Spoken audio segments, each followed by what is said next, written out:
berupa donasi untuk keberlangsungan FAT TV ini. Insya Allah semua yang Anda donasikan Allah akan mengganti dengan lipat ganda, karena di sini Anda beramal jariah. Ayo bergabung dalam dakwah FAT TV.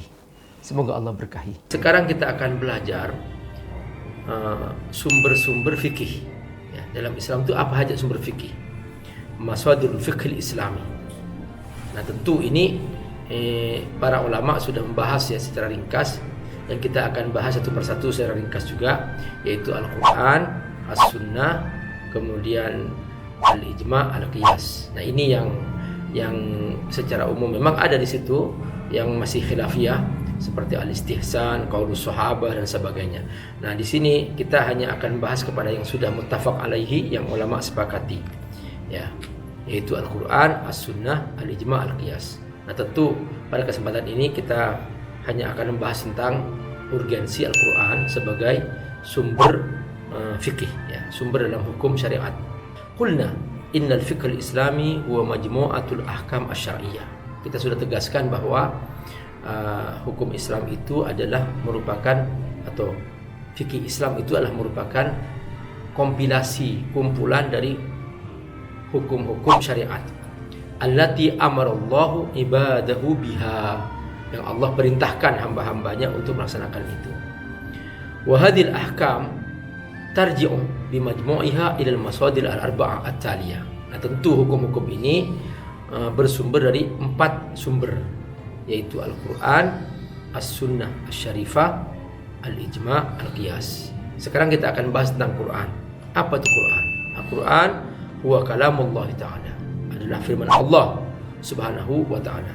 Anzalahu ala Sayyidina Muhammad sallallahu alaihi wasallam, diturunkan kepada Rasulullah sallallahu alaihi wasallam, liyukhrijan nas minadh-dhulumat ila nur, untuk membimbing manusia dari kegelapan menuju cahaya.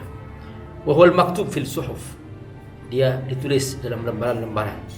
Wal Quran huwal masdar wal marji' li ahkamil fiqhil islami, dan Al-Quran adalah merupakan referensi dalam fikih Islam.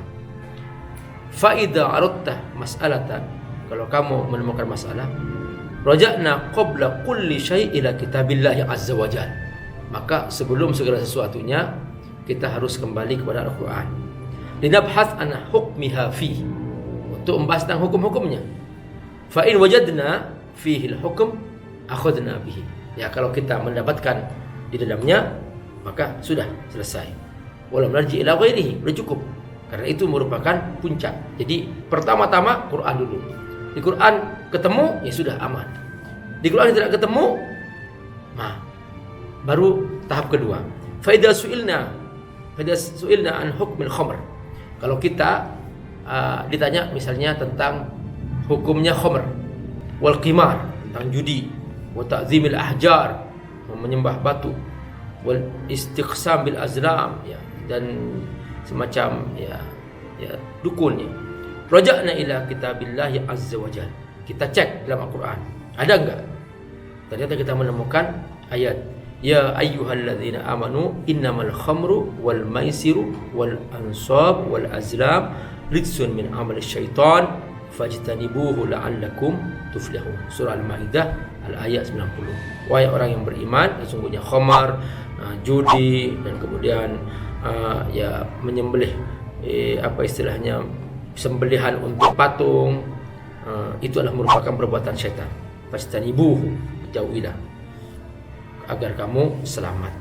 Wa idza su'ila 'anil bai', misalnya tentang jual beli, war riba, tentang riba, gimana? Cari dalam Al-Quran, dapat enggak? Wajadna hukma dzalika, kita dapat dalam Al-Quran. Allah firman, wa halallahu al-bai'a wa harrama riba, Allah menghalalkan jual beli, riba Allah haramkan. Surah Al-Baqarah 275. Tentang hijab, ditanya apa hukumnya hijab? Wa idza su'ila 'anil hijab wajadna hukmahu fil Quran, kita menemukan dalam Al-Quran. Allah firman, wala yubdina zinatahunna illa ma dhahara minha wal yadribna bi khumurihinna ala juyubihinna. Di sini perhatikan saudara-saudara, hendaklah wanita tidak boleh nih ya menampakkan auratnya. Surah An-Nur ayat 31. Khumur maksudnya apa? Jam'u khimar. Jadi khumur jam'u khimar. Wa huwa ghita'ur ras, yaitu penutup kepala. Jadi wal yadribna bi khumurihinna, jadi hendaklah menutup kepalanya. Juyub jam'u jaib, artinya saku. Tapi di sini maksudnya apa? Syakkus saub min nahiyatir ras, yaitu sini terbukanya dada semuanya. Wal murad betul bil khimar al jaib, maksudnya apa? Dengan ayat wal yadribna bi khumurihinna, maksudnya adalah antastur a'ali jismiha ma'ar ras, maka dia menutup bagian atas kepalanya terus sampai ke dadanya. Semua itu maksudnya ayatnya. Ini tentang hijab. Perhatikan, ada dalam Al-Quran. Ada ayat lagi, ya ayyuhan nabi qul li azwajika wa banatika wa nisa'il mu'minin yudnina 'alaihinna min jalabibihinna dzalika adna ay yu'rafna fala yu'zain wa kana Allahu ghafurur rahima. Surah Al-Ahzab ayat 69. Di sini ada ayat yudnina, maksudnya melonggarkan bajunya, yurkhina wa yughattina wujuhahunna wa a'tafihinna, adalah dia menutup, di sini menutup wajahnya. Masalah cadar khilafiyah ya. Di sini maksudnya berhijab. Nah, jam'u jilbab wa huwa rida alladhi yastur kamil badan a'alihi wa asafilihi. Jadi kalau dalam mazhab Syafi'i, di sini menutup wajah juga termasuk bagian daripada yang diperintahkan dalam Al-Quran. Karena di sini maksudnya yudnina, yaitu yughattina wujuhahunna dalam mazhab Syafi'i. Nah, ini kita mazhab Syafi'i kan. Nah, jam'u jilbab huwa rida alladhi yastur kamil badan. Ya, jilbab adalah yaitu penutup yang menutup semua badan, a'alihi wa asafilihi, atasnya maupun bawahnya. Adna ay aqrab li an tumayyiz asy-syarifat al-afifat min ghairihinna, supaya beda mana wanita yang menjaga kehormatannya dan mana wanita yang buka auratnya. Fala yu'zain bi ta'arud lahunna, maka dia hendaklah tidak boleh ya, tidak boleh diberi izin untuk menampakkan auratnya. Wa hakadha yakun Qur'an Karim huwal masdar al-awwal li ahkamil fiqh al-islami. Dari sini kita tahu bahwa Al-Qur'an adalah merupakan sumber pertama dalam fikih. Ya, Al-Quran Karim lam yaksud bi ayatihi kulla juz'iyatil masail wa tabini ahkamiha wan nas 'alaiha walau fa'ala dzalika lakana yajibu ay yakuna adhaf ma huwa alaihi al-an. Jadi karena memang Al-Quran diturunkan untuk sebagai panduan, makanya tidak semua kecil-kecilnya dijelaskan dalam Al-Quran, tapi prinsip-prinsip umumnya sudah dijelaskan sehingga semua tercakup di dalamnya. Wa inna manasul Quran al-aqaid tafsilan, tapi Al-Quran menjelaskan tentang akidah secara detail. Wal ibadat wal muamalat ijmalan, tapi untuk urusan ibadah, untuk urusan muamalat, Al-Quran memberikan panduan global. Misalnya riba jangan, ya, misalnya gitu ya. Jadi yang global aja Al-Quran. Warasmul khutut al-amma li hayatil muslimin, Quran lebih kepada panduan umum untuk hidupnya orang Islam. Wa ja'al tafsir dzalika lis-sunnah nabawiyyah, adapun detailnya di mana? Dalam as-sunnah. Makanya urusan salat Nabi bersabda, "Shallu kama ra'aitumuni usolli." Salatlah kamu dalam Al-Qur'an, aqimus shalah, tegakkan salat. Tapi cara salatnya gimana? Dalam hadis. "Shallu kama ra'aitumuni usolli." Seperti misalnya dalam Al-Qur'an, amal Qur'an bis shalah. Quran memerintahkan salat. Tapi caranya gimana? Enggak ada dalam Al-Qur'an. Maka itu dalam hadis. Zakah misalnya, Allah perintahkan zakah, wa atuz zakah, tapi caranya nisabnya berapa, itu enggak Allah jelaskan dalam Al-Qur'an. Itu semua di mana? Dalam hadis. Lidzalika Al-Qur'an murtabitun bis sunnah. Oleh karena itu, tidak cukup seseorang hanya mengambil Quran saja, harus juga merujuk kepada sunnah. Nah, kita akan bahas nanti tentang sumber yang kedua, yaitu bagaimana cara kita menggunakan sunnah sebagai rujukan dan dasar atau dan sumber dalam fikih Islam. Semoga Allah berkahi. Assalamualaikum warahmatullahi wabarakatuh. Bismillahirrahmanirrahim. Assalamualaikum warahmatullahi wabarakatuh. Alhamdulillahirabbil alamin wa bihi nasta'inu ala umuri dunya waddin.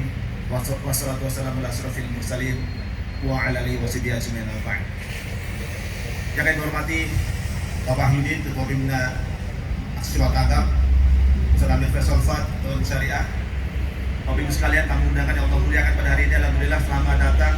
Terima kasih atas kunjungannya rekan-rekan media yang Allah muliakan pada hari ini. Kita bersyukur Allah berikan kepada kita kesehatan. Allah berikan pada kita kekuatan untuk terus bergerak dalam amal soleh terbaik kita untuk membersamai umat yang saat ini terus masih mendapatkan banyak hari cobaan ini untuk mampu bertahan, launching gerakan mampu terus nasional bertumbuh lumbung dalam sedekah kondisi pangan. yang semakin hari semakin susah Gerakan nasional kita rasakan. lumbung sedekah Tapi insya pangan Allah kita punya alasan sangat mampu dipradarsai menciptakan oleh banyak energi ACT. positif ke depan.